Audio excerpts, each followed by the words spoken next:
Hello everyone, आप सब कैसे हैं। मैं उम्मीद करता हूं कि बहुत अच्छे होंगे और अपनी पढ़ाई को बहुत अच्छे से कर रहे होंगे। मैं आकाश कुमार बढ़ाना आईसीटी वर्चुअल क्लासरूम में आपका बहुत बहुत स्वागत करता हूं मेरे प्यारे बच्चों। जैसा आपको पता है मेरे प्यारे बच्चों, बेसिकली हमारी आपका 7th क्लास है और इसी 7th क्लास के अंतर्गत हम लोग देख रहे हैं सामाजिक एवं राजनीतिक जीवन की जो बुक हमारी सेकेंड है उसी को हम लोग आपका पढ़ रहे थे। तो हमने जो है राज्य शासन कैसे काम करता है उसके ऊपर देख रहे थे। बेसिकली हम लोग राज्य की जो विधायिका है उसी पर हम बात कर रहे थे। राज्य की विधायिका और जो है कार्यपालिका किस तरह से काम करती है। तो हमने समझा था कि विधायक कौन है, विपक्ष के नेता कौन है, विधानसभा क्या होती है, कैसे कानून बनता है और कैसे उस पर बहस होती है, कैसे आपके चर्चा होती है, पक्ष और विपक्ष में किस तरह से मंत्रियों से आपके सवाल पूछे जाते हैं। इन सभी पर हम लोगों ने अपने 2 लेक्चर में अच्छी खासी बात कर ली थी और हमने देखा कि किस तरीके से आपके चुनाव होते हैं, चुनाव का निर्णय कैसे आता है, विपक्षी दल विरोधी दल किसे कहते हैं और कौन सरकार बनाता है। इन सभी को हम लोग इसके अंतर्गत देख चुके थे और हमने हिमाचल प्रदेश के 2017 के आंकड़ों से हमने चीजों को समझने का आपका प्रयास किया और इसी को हमने बहुत अच्छे से देखा कि कानूनी चर्चा किस प्रकार से होती है, दीर्घा गृह क्या होता है, कैसे कोई हम लोग भी आपका विधानसभा की कार्यवाही में भाग ले सकते हैं या खाली देख सकते हैं, मंत्री अन्य मंत्री का कार्य क्या है, किस तरीके से वो आपके चुने जाते हैं, कैसे कैसे लोग बात करते हैं, कैसे लोग विधायक अपने मुद्दों को, अपने विधानसभा क्षेत्र की चीजों को उठाते हैं, कैसे वो प्रत्यक्ष रूप से जनता से चुने जाते हैं और वो कैसे अपना जनता का प्रतिनिधित्व करते हैं। इस सारी चीजों को हमने देखा और जो कुछ ऐसे मुद्दे होते हैं जिन पर वो बात करते हैं, फिर हमने देखा कि विधानसभा में कैसे प्रश्न पूछे जाते हैं। जो स्पीकर बैठता है, जो उसका राइट साइड होगा उसमें सत्ताधारी दल और लेफ्ट में आपका विपक्ष होता है, मैंने आपको ये बताया था। और इतना हम लोग इसके अंतर्गत आपका गौर करके देख चुके थे कि भैया सत्तादल और विपक्ष दल किस प्रकार से बनते हैं, क्या उनकी है मेकिंग है। इन सबको हम लोगों ने बहुत अच्छे से गौर करके एक एक करके आपका देख लिया और बात कर ली। ठीक है, इतना हम देख चुके। शासन की कार्यपालिका को हमने समझ लिया कि शासन की कार्यपालिका क्या थी, किस प्रकार का इनका फंक्शन था। इन सब चीजों को हमने देखा। मुख्यमंत्री ने धनराशि का वादा किया, हमने ये भी देखा। चीजों पर हमने बढ़ा, गौर किया। ठीक, इन सब चीजों को हमने आपका देखा। ठीक है, कैसे होता है, जांच समितियां क्या हैं, इतना हम लोग आपका देख चुके थे। तो बच्चों, जितना हमने पढ़ा है यहाँ तक, किसी का कोई क्वेरी, कोई क्वेश्चन, कोई डाउट है, प्रेस वार्ता क्या होती है, प्रेस कॉन्फ्रेंस क्या होती है, इतना हम पढ़ चुके थे। तो एक बार जल्दी से अगर किसी का कोई डाउट है, कोई क्वेरी है, घर जाके आपने चैप्टर को रिवीजन किया था, कोई चीज आपको समझ नहीं आई है, मेरे प्यारे बच्चों आप मुझसे पूछ सकते हैं, फिर हम लोग इसमें आगे।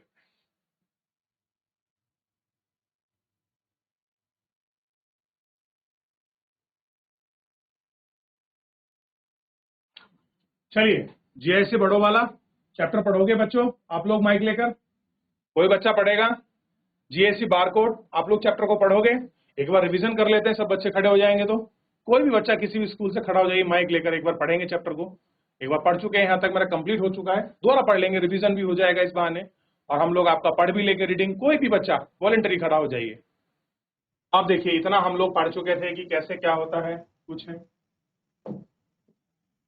कह रहे हैं कि जैसा कि आपने ऊपर देखा है, वे लोग जो सत्ता में हैं, सत्ता मतलब है जो आपका आपका विधायिका का काम कर रहे हैं, वो लोग क्या है, सत्ता में। बैठ जाइए बेटा जी, ऐसी बार को सत्ता में है। वे क्या है, जैसे मुख्यमंत्री और स्वास्थ्य मंत्री, ये लोग जो हैं, जो आपके सत्ता में बैठे हैं, ये कौन है, चाहे आपके मंत्री हो, स्वास्थ्य मंत्री हो, ये उसी में है। उन्हें समस्या पर कार्रवाई करनी होती है। वे यह विभाग विभिन्न विभागों द्वारा कार्रवाई करते हैं, जैसे लोक निर्माण विभाग, हम जिसको क्या बोलते हैं, पीडब्ल्यूडी।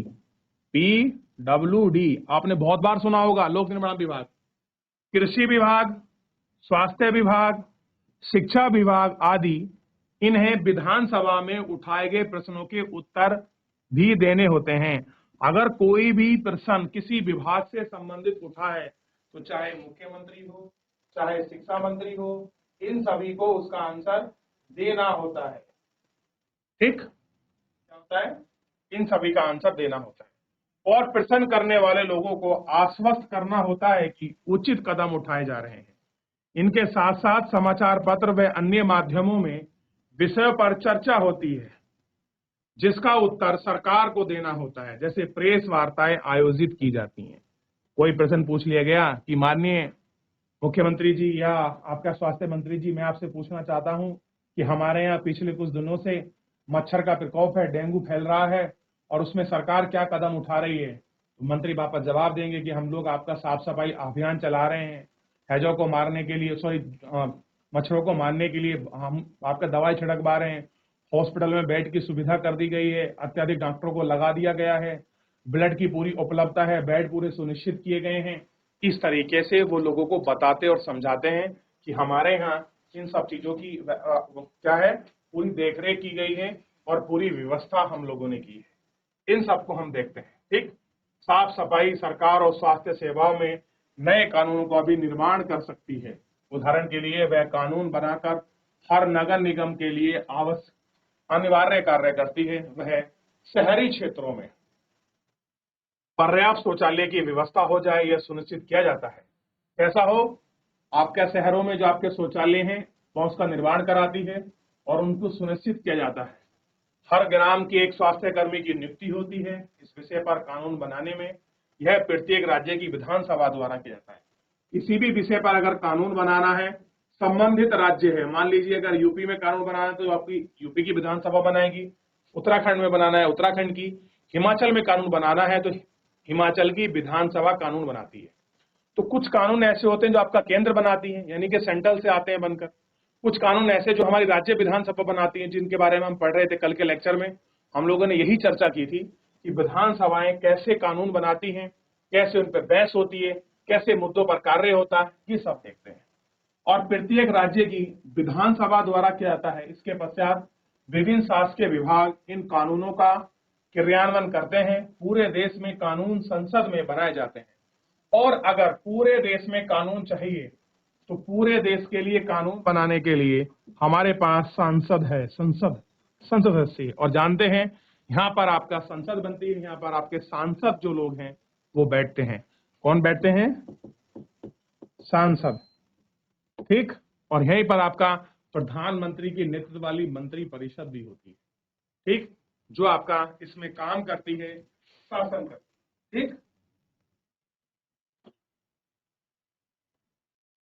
ठीक है, आगे देखिए। लोकतंत्र में विधायक को यानी एमएलए के रूप में जनता का प्रतिनिधित्व चुनती है। अब देखिए, लोकतंत्र है, विधायकों को हम क्या बोलते हैं? MLA, member of legislative assembly. ठीक, विधानसभा का सदस्य ही क्या होता है? विधायक होता है। क्लियर है? और हर एक निर्वाचन क्षेत्र में एक विधायक को चुना जाता है। ठीक, और कौन चुनती है? तो जो आपकी जनता है, जनता ही इसके प्रतिनिधियों का आपका चुनाव करती है, जनता ही सीधा इनको चुनती है। और इस तरह से शासन मुख्यतः जनता का ही होता है। फिर सत्ता पक्ष के सदस्यों की सरकार बनाती है, जिनके विधायक ज्यादा होते हैं। मैंने आपको कल के लेक्चर में बताया था, जैसे आपके हिमाचल में बीजेपी के ज्यादा विधायक हो गए थे तो वो क्या बनाएंगे? सरकार बनाएंगे। तो वो क्या हो गए? सत्ता पक्ष वाले। और अभी मैंने पीछे एक आपकी इमेज भी दिखाई थी कि इस तरीके से बैठकर ये लोग आपस में क्या करते हैं? चर्चा करते हैं विधानसभा में। ये देखिए, और यही मैंने आपको मैप बनाया था और समझाया था कि देखिए सत्ताधारी कौन है और विपक्षी दल कौन है। तो बीच में स्पीकर है, तो ये दल है आपका सत्ताधारी दल, जिनकी सरकार है। ये कौन है? जो आपके विपक्षी हैं, ये आपका विपक्ष वाले हैं। क्लियर है? ये मैंने आपको समझाने का इसमें प्रयास किया था। इस तरीके से होता है। कुछ सदस्यों को मंत्री बनाया जाता है, वे सरकार के विभिन्न विभाग के प्रभारी होते हैं। मान लीजिए आपके यहाँ कुछ आपके सरकार बनी और बहुत सारे लोग आपके विधायक जीत गए।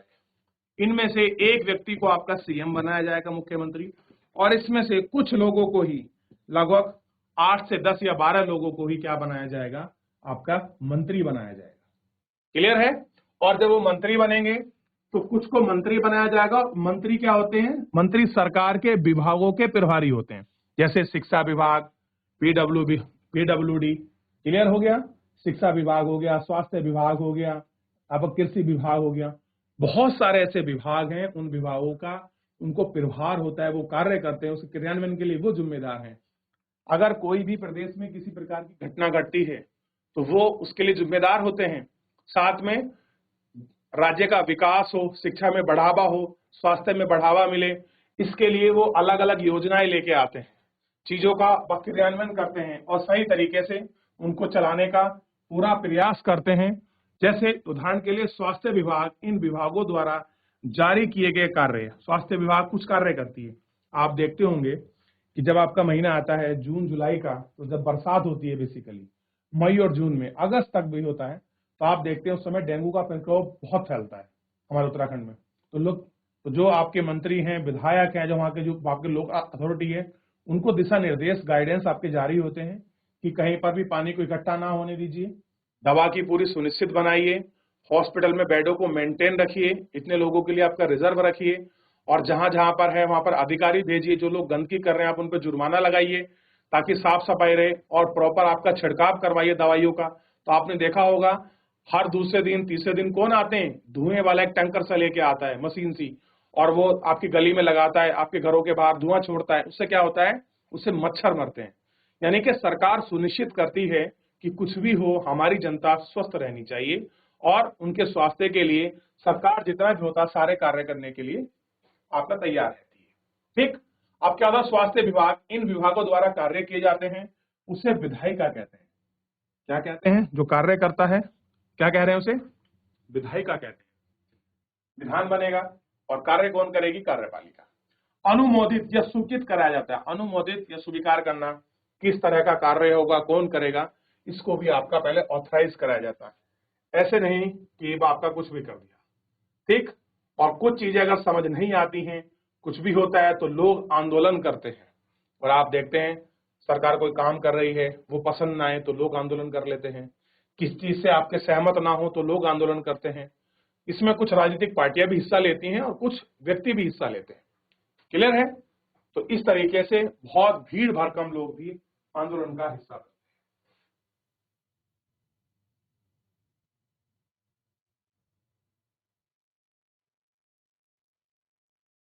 देख लिया।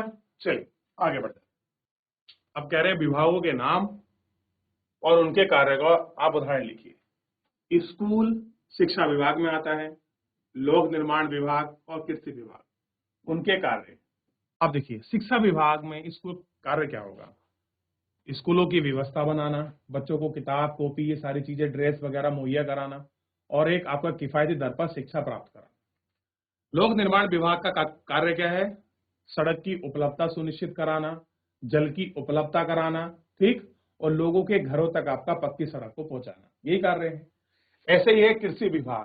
कृषि विभाग का कार्य क्या है कि लोगों की, किसानों की जो आय है वो आपका बढ़े, अनाज उत्पादन बढ़े, लोग आपका सक्षम हो सके अपना खाद्यान्न उगाने के लिए। आपने इसलिए देखा होगा कि बहुत सारे यूरिया आते हैं, बहुत सारी आपके पेस्टिसाइड आते हैं, ऑर्गेनिक खाद आते हैं, सब पर क्या देती है गवर्नमेंट, सब्सिडी। सब्सिडी का मतलब होता है छूट देती है। छूट कैसे देगी, मान लीजिए 100 रुपए का कोई आपका खाद का आपका कट्टा था, कोई पैकेट था, सरकार क्या करेगी, उस पर 20 रुपए की छूट देगी। यानी कि है वो 100 रुपए का ही, किसान को कितने का पड़ेगा, 80 रुपए का। 20 रुपए कौन भरेगी, इसे सरकार पे करेगी, और किसान को कितने में मिलेगा, 80 रुपए में मिलेगा। है वो आपका 100 रुपए का ही, लेकिन किसान को कितने में दिया जाएगा, 80 रुपए में दिया जाएगा। तो इस प्रकार की वो आपका सब्सिडी भी चलाती है ताकि किसान सुनिश्चित हो सके। ठीक। और बहुत सारी उनके लिए वेलफेयर की योजनाएं भी चलाती हैं। क्या चलाती हैं, वेलफेयर की योजनाएं चलाती हैं। जैसे कौन कौन सी योजना है, वेलफेयर की परियोजना। वेलफेयर एक मजेदार गतिविधि है,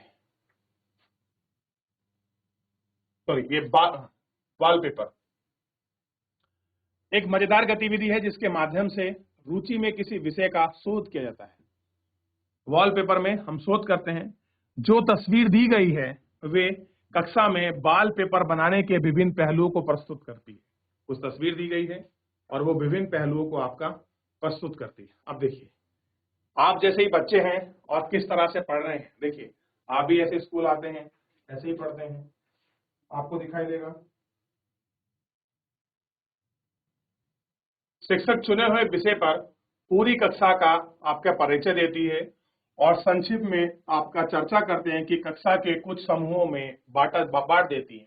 उस समूह के मुद्दों पर चर्चा करते हैं और तय करते हैं कि वॉलपेपर में क्या क्या रखना चाहिए। इसके बाद बच्चे अपने आप में दो दो की जोड़ी में इकट्ठी की गई सामग्री को पढ़ते हैं और अनुभव और विचार को लिखते हैं। इसके लिए वे एक कविता और कहानियां और साक्षात्कार वितरण आदि की रचना करते हैं। इसलिए आपने बहुत बार देखा होगा कि क्या करना चाहिए, घर में भी आपके लोग पूछते हैं ना, तो ऐसे ही यहाँ एक ग्रुप में बना रहे हैं। जो सामग्री चुनी गई है, बनाई गई है, लिखी गई है, उस समूह के लोग मिलकर देखते हैं, एक दूसरे को लिखते हुए पढ़ते हैं और सुझाव देते हैं। वे तय करते हैं कि वॉल पेपर में क्या किया जाए और उसमें क्या आउटलेट बनेगा। ये सारी चीजों को देखते हैं। अब देखिए इस तरीके से इन्होंने क्या बनाया है, ये देखिए। और आपके यहाँ भी इस तरह के छोटे छोटे जो प्रोग्राम हैं वो स्कूल में आपके यहाँ होते हैं और आप देखते भी होंगे। इसके बाद प्रत्येक अपना वॉल पेपर पूरी कक्षा के सामने प्रस्तुत करते हैं और समूह में एक से अधिक सदस्य प्रस्तुत करने को कहा जाता है। सभी समूह को अपना अपना काम बताने के लिए बराबर का समय मिलता है और आप समूह प्रस्तुतिकरण करते हैं तो समीक्षा के लिए प्रश्न पूछना अच्छा रहता है। आप वे क्या क्या करते हैं, क्या करने से उनका काम ज्यादा व्यवस्थित हो जाएगा, लेखन या प्रस्तुतिकरण आपका दिखाना, प्रेजेंट करना में सुधार किया जा सकता है। आप देखते हैं बहुत सारे चेंजेस होते हैं, बच्चे बनाते हैं क्या करना चाहिए। आपने कभी भी इस तरीके के डायग्राम चार्ट बनाए होंगे कि डेंगू होता है, आपको ये नहीं करना चाहिए।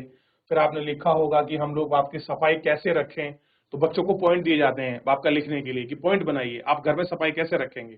तो हम बोलते हैं कि हमें डेली झाड़ू लगाना चाहिए, ठीक है, साफ सफाई करनी चाहिए, जल को आपके जो हमारा गंदा जल है वो हमको इकट्ठा नहीं करना चाहिए, ठीक, नालियों को साफ रखना चाहिए इस तरीके से। और खाने से पहले हाथ धुलने चाहिए, अच्छी तरह से वॉश करना चाहिए, ठीक। शौच जाने के बाद हम लोगों को साबुन से, किसी डिटर्जेंट से हैंड वॉश करना चाहिए। तो ये सारी चीजें इसमें आपका सुनिश्चित की जाती हैं और देखी जाती है। तो इस तरीके के चार्ट आपके स्कूल में भी लगे होंगे, बच्चों से हैंड कापा जाता है। इवन जब आपका पर्यावरण दिवस होता है तो क्या होते हैं, सभी बच्चों को बोलते हैं कि आपको पौधे लगाने हैं, ठीक है, और अपने पर्यावरण को मेंटेन रखने के लिए आप पौधे लगाइए, लोगों को जागृत कीजिए, लोगों को जानकारी दीजिए। तो ये सारी चीजें आपका की जाती हैं बच्चों। क्लियर है जो आपने देखी है। अब ऐसा ही एक व्यवस्था है 2006 में डेंगू महामारी के विषय में वॉल पेपर क्लास में कक्षा 6B के केंद्रीय विद्यालय किरण संघ हिंडन गाजियाबाद उत्तर प्रदेश के विद्यालयों द्वारा बनवाया गया था। अब देखिए डेंगू फैला 2006 में, तो वहां का कोई सेंट्रल स्कूल था आपका हिंडन गाजियाबाद का, तो बच्चों ने बनाया था कि डेंगू की रोकथाम के लिए हम क्या क्या कर सकते हैं, कैसे कर सकते हैं, क्या करना चाहिए, क्या नहीं करना चाहिए। तो बच्चों ने अपनी अपनी कटिंग, अपने अपने सुझाव दिए। तो ये सारी चीजें होती हैं जिनको हम देखते हैं। तो इस तरीके से जो है पूरा चैप्टर हमारा आपका समाप्त हो गया है, देख लिया है अच्छे से हमने और बात भी कर ली है। क्लियर है मेरे प्यारे बच्चों। चलिए, तो इतना हम लोग देख चुके थे, बात कर चुके थे। तो यहां तक किसी का कोई डाउट, कोई क्वेरी है, चैप्टर आपका समाप्त हो चुका है, आप मुझसे एक बार पूछ सकते हैं मेरे प्यारे बच्चों। देख लिया। तो ये सारी चीजों को सुनिश्चित किया जाता है। देख लीजिए एक बार, पालमपुर में क्या समस्या थी और इसके विषय में कुछ चर्चा करनी थी, बाद में करेंगे। लेकिन सबसे पहले आपने कुछ शब्द आपने सुने होंगे, उनका मतलब देखिए। बार बार जो मैं बोल रहा था कि निर्वाचन क्षेत्र, मैंने कहा कि एक क्षेत्र, आपके निर्वाचन क्षेत्र से ही कोई सांसद या विधायक, सांसद बोला था और मैंने क्या बोला था, MLA आपका चुना जाता है, ये हमने देख लिया, ठीक। फिर मैंने बहुमत की बात करी और विरोधी पक्ष की मैंने बात करी और प्रेस वार्ता की बात करी। आइए इन शब्दों को देखते हैं, इनके क्या मीनिंग है। इसका तात्पर्य एक निश्चित क्षेत्र से होता है। निर्वाचन क्षेत्र का मतलब क्या है, एक निश्चित क्षेत्र से है जहां रहने वाले सब मतदाता अपनी प्रतिनिधि को चुनते हैं। उदाहरण के लिए कोई पंचायत या वार्ड क्षेत्र में हो सकता है, किसी का पंचायत क्षेत्र हो, किसी का वार्ड क्षेत्र हो, या किसी विधानसभा का सदस्य का चुने जाने वाला क्षेत्र हो, वो भी आपका विधानसभा क्षेत्र है। क्या है, विधानसभा क्षेत्र है। इसका आशय ऐसी स्थिति से है जब किसी समूह के आधे से अधिक जनसंख्या के लोग किसी निर्णय या विचार से सहमत होते हैं। बहुमत मतलब जब किसी समूह ने, आधे से अधिक लोग, जनसंख्या ने मिलकर किसी चीज का निर्णय लिया है, विचार लिया। जैसे मान लीजिए कहीं पर 100 लोग थे, 100 में से 60 लोगों ने कहा कि इस व्यक्ति को हमको एमएलए चुनना है, और 40 लोगों ने कहा कि हमको इस व्यक्ति को चुनना है। मान लीजिए 60 ने कहा ए को चुनना है और 40 कहा बी के चुनना है। तो ऐसे में बहुमत किसका हुआ? ए वालों का, क्योंकि उनके 60 लोगों ने उसको चुनने की हामी भरी है। तो इस तरीके से हम इसको कहते हैं बहुमत। ये मैंने समझाने के लिए उदाहरण बताया है। आशा क्या है? किसी समूह के आधे से अधिक संख्या के लोगों का निर्णय, विचार की सहमति है, इसे बहुमत कहते हैं। इसका तात्पर्य उनमें चुने हुए प्रतिनिधि से है जो सत्ता पक्ष के सदस्य नहीं है और जिनकी भूमिका सरकारी निर्णय और कार्य में प्रश्न उठाने और विधानसभा के विचार करने के मुद्दे की होती है। ठीक, इन सारी चीजों की आपका होती है और आप इनको देखते हैं। मीडिया से संबंधित पत्रकारों का ऐसा समूह जिसे किसी विषय पर अपना पक्ष बताने और प्रश्न पूछने के लिए आमंत्रित किया जाता है। मान लीजिए पत्रकारों की एक बहुत सारे, जितने भी पत्रकार हैं उनका एक समूह, ग्रुप, यानी कि जिनको हम कहते हैं प्रेस कॉन्फ्रेंस हो रही है। बहुत सारे प्रेस कर्मियों को बुला लेते हैं, किसी पक्ष पर उनको बोलना होता है सरकार की तरफ से, या लोगों को प्रश्न पूछने होते हैं। तो मीडिया वाले प्रश्न पूछते हैं कि जनता पूछती है आपसे, कह रही है ये काम कैसे हो रहा है। तो इस तरीके से पूछने के लिए जब पत्रकारों को बुलाया जाता है, उसी को बोलते हैं प्रेस कॉन्फ्रेंस, यानी कि प्रेस वार्ता। और उनसे अपेक्षा की जाती है, अपेक्षा का मतलब उम्मीद की जाती है कि वे मीडिया के माध्यम से इसके बारे में जन समूह को बताएं, सरकार क्या कर रही है, लोगों के लिए क्या प्रयास कर रही है, ये कैसे पता लगे। मीडिया के माध्यम से ही लोगों को पता लगता है। क्लियर है? आप न्यूज देखते हैं टीवी चैनल के माध्यम से, आप बहुत सारे, आज की तारीख में बहुत सारे प्लेटफॉर्म में, पहले समाचार पत्रों के माध्यम से ज्यादा था, अखबारों के माध्यम से, फिर रेडियो के माध्यम से। आज तो आपके पास बहुत सारे मीडियम हैं, आप न्यूज़पेपर से, समाचार पत्रों के माध्यम से, टीवी चैनल के माध्यम से, सोशल मीडिया के माध्यम से, ठीक, ना जाने कितने ब्लॉग ऐसे बनते हैं, उनके माध्यम से आप सारी जानकारी जो है आपको प्राप्त हो। ठीक, और सुनिश्चित।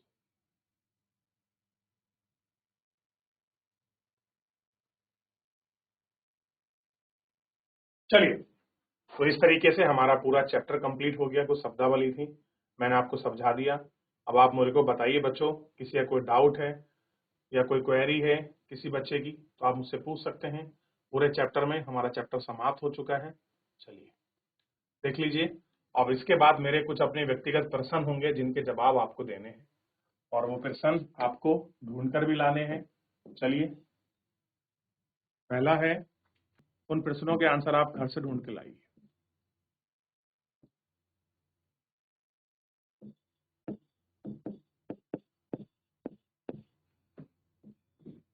उत्तराखंड में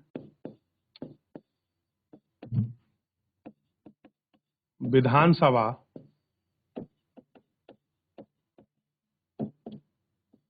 सदस्यों की, जिनको हम क्या कहते हैं, एमएलए, या ऑब्लिक हम आपका विधायक भी कहते हैं, की संख्या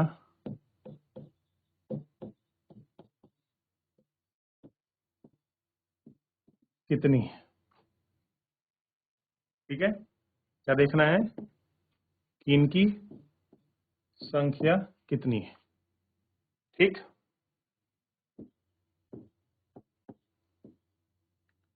दूसरा प्रश्न आपको लाना है कि यहां पर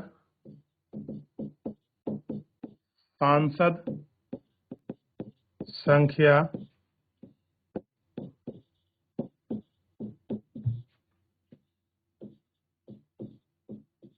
कितनी है उत्तराखंड में। ठीक है, और तीसरा क्वेश्चन है, उत्तराखंड के सीएम कौन है। और अगला क्वेश्चन है क्वेश्चन नंबर 4,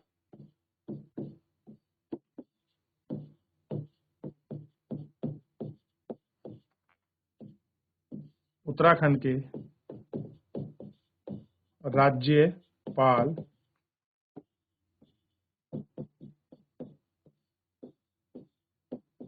कौन है, देख लीजिए, देख लिया। चलिए, तो फिलहाल चैप्टर भी समाप्त है और ये कुछ क्वेश्चन है, आप लोग घर से करके आइए। फिलहाल आज के लिए इतना ही, मिलते हैं नेक्स्ट लेक्चर में। धन्यवाद।